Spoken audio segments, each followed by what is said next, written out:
дарга. Ер нь бүгдээрээ ингээд өөрийгөө нэг танилцуулаад ярихгүй байдаг нэг автобусанд явж байгаа юм шиг яриад байл л да.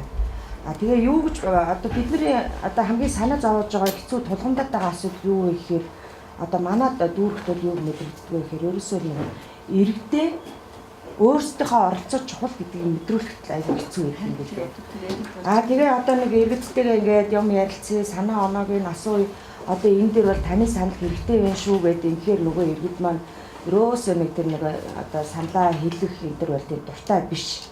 Ганцхан яадгүй хөрөөсөө зөвхөн шүмжлэл байдаг. Юм хийгээдсэн чинь шүмжлэл байдаг. Сайн зүйлийг ч муу болгоод яриад байдаг. Тэгээ энэ дээр нэг зүйл би анзаархад юу манай дүүрэг дээр яах вэ нөгөө дэлхийн зүйн олон улсын байгууллагатай хамтраад бид нэр Британий аргачлал гэдэг нэг CV би цэцгүүд дүүрэг дээр ирэхэд бас тэрийг бас ярих хүсэж ирсэн. Ярьсан тэгээд нэг амжилттай болоогүй зөв. Тэрээр дүүргийнхаа 6 хорон дээр өрхийн эрүүл мэндийн төв, засаг даргын ажлын алба, эрүүл мэндийн нэгдлээс шийдвэр гаргах төвшний хүмүүс нь гэдэг ингээд дандаа шийдвэр гаргах төвшний хүмүүсийг авчирж жагаад тэгээд иргэдийг ингээд урьж авчираад тэр аргачлалаа ингээд заасан. Тэгээд бид нар одоо энүүгээр ингээд одоо өрхийн эрүүл мэндийн төвийн стандарт гэж нэг хуульгүй дөрөнгөө стандартгүй гэж юм байхгүй. Одоо ерөөсөө өрхийн эрүүлийн одоо ерөөсөө эмнэлгийн байгууллага хамгийн муу байна гэдэг асуудал яригдчихэж байгаа байхгүй юу? Одоо авлагаа хийж хуулаад ерөөсөө эрүүл мэндийн төв бол ерөөсөө төрийн мөнгийг зөвхөн хармалаад нэг юм ажиллаад ингээд цалин аваад сууж байгаа нь хувийн хвшлээс нөхдөд байна. Айгу хар нэр хүндтэй. Тэгээ одоо энийг ерөөсөө хүмүүс чинь нөгөө муулаад байдаг болохоос бас сайн зүйлүүдтэй нь олж хардгуун байна. Энийг харуулахын тулд одоо яах вэ гэдэг ингээд иргэдтэй тэр стандартыг ярилцсан. Одоо тэгээд нөгөө стандартаа уншаад ирэхээр яг 100% хэрэгжиж байгаа стандартын заалтыг хүртэл ерөөсөө хэрэгжихгүй 0 байна гэдэг юм санал гаргаж ирж байгаа байхгүй юу? За энэ стандартаас та нар маань ингээд хэрэгжихгүй байгаа гэдэг стандартуудаа ингээд сонгоод хэлээдэг гэхээр.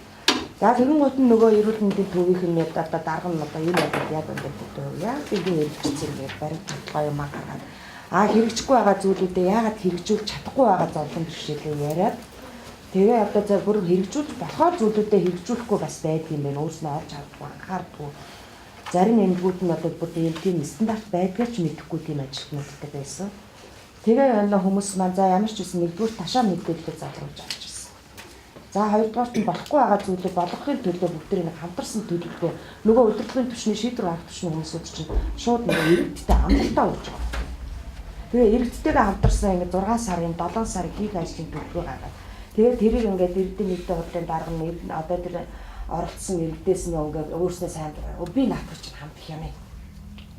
Ингээд дараа нь ингээд хийгээд ингээд явсныхан дараа бид нар энэ үр дүнгээ үздэг одоо энд ирсэн хүмүүс бүгдээр хамт суугаад хэлцэнэ дүгнэнэ гэдэг. Ингээд тэгсэн тэгтэл манай 17 дугаар хорон дээр бол нэлээд сайн дэвшил гарсан. Юу гарсан бэ гэхээр урд нь одоо урд тэр сургалт хэлцүүлэг хийхээс хамтарсан төлөвлөгөө гаргахаас өмнөх сарын үзүүлэлт тэрний дараах үзүүлэлт гэдэг юм дээр ингээд энэ иргэдийн одоо урьдчилан зэрэг хэлцүүлэлт хамруулсан, эмнэлгийнхээ үйлчлэгийг сайжруулсан